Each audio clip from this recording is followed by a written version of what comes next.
शहर के शोर शराबे से दूर एक शांत मोहल्ले में रीना अपने छोटे से घर में रहती थी। यूं तो उसका चेहरा हमेशा मुस्कुराता रहता था, लेकिन रात की खामोशी में अक्सर उसकी आंखें नम हो जाती थी। उसके आंसुओं का कारण कोई दुख या अभाव नहीं था, बल्कि एक गहरा मीठा दर्द था, उसके बेटे राहुल का भविष्य। राहुल रीना की आंखों का तारा था। वह पढ़ाई में होशियार था, खेल कूद में आगे और स्वभाव में भी बहुत अच्छा था। रीना ने उसे अकेले पाला था। पति के देहांत के बाद उसने राहुल को ही अपनी दुनिया बना लिया था। वह राहुल को अच्छे से अच्छा जीवन देना चाहती थी, उसे बड़े कॉलेज में पढ़ाना चाहती थी ताकि वह अपने सपनों को पूरा कर सके, लेकिन उसकी आर्थिक स्थिति इतनी इजाजत नहीं देती थी।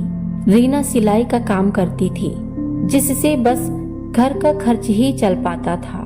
राहुल को पता था माँ कितनी मेहनत करती है, इसलिए उसने कभी इच्छाओं को खुलकर नहीं बताया। वह चुपचाप अपनी किताबों में खोया रहता था, बस मन ही मन बड़े सपने देखता था। रीना की रात की खामोश रुलाई इसी उलझन में थी। वह हर दिन भगवान से प्रार्थना करती थी कोई रास्ता दिखाए। उसने कई बार अपनी जमा पूंजी देखने की कोशिश की, लेकिन वह हमेशा कम पड़ जाती। एक दिन राहुल के स्कूल में करियर काउंसलिंग का सेशन था। जब वह घर आया तो उसने चेहरे पर एक अलग सी चमक थी। उसने रीना को बताया कि वह इंजीनियरिंग करना चाहता है और उसे देश के सबसे प्रतिष्ठित कॉलेज में दाखिला मिल सकता है। बस प्रवेश की परीक्षा पास करनी होगी।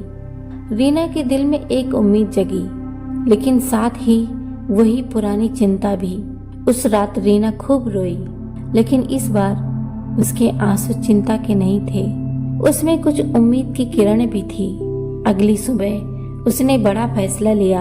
वह अपने पुश्तैनी गहनों को बेचने बाजार गई जो उसकी माँ ने उसे दिए थे। वे गहने उसके लिए अनमोल थे, लेकिन राहुल के भविष्य के सामने उसकी कीमत कम थी। जब वह घर लौटी तो उसकी आंखें लाल थी, लेकिन मन शांत था। उसने राहुल को गले लगाया और कहा, बेटा खूब मन लगाकर पढ़ाई करना, तेरा सपना जरूर पूरा होगा। राहुल ने देखा माँ की आंखों में नमी है, लेकिन इस बार आंसुओं के पीछे एक अजीब सी चमक थी। उसे नहीं पता था कि माँ ने उसके लिए कितनी बड़ी कुर्बानी दी है। राहुल ने खूब मेहनत की और प्रवेश परीक्षा में शानदार अंक प्राप्त किए। जब उसे कॉलेज में दाखिले का पत्र मिला तो रीना की खुशी का ठिकाना ना था। उस दिन उसकी आंखें फिर से नम थी, लेकिन इस बार के आंसू खुशी के थे और उस त्याग के थे जो एक माँ अपने बच्चे के लिए चुपचाप करती है।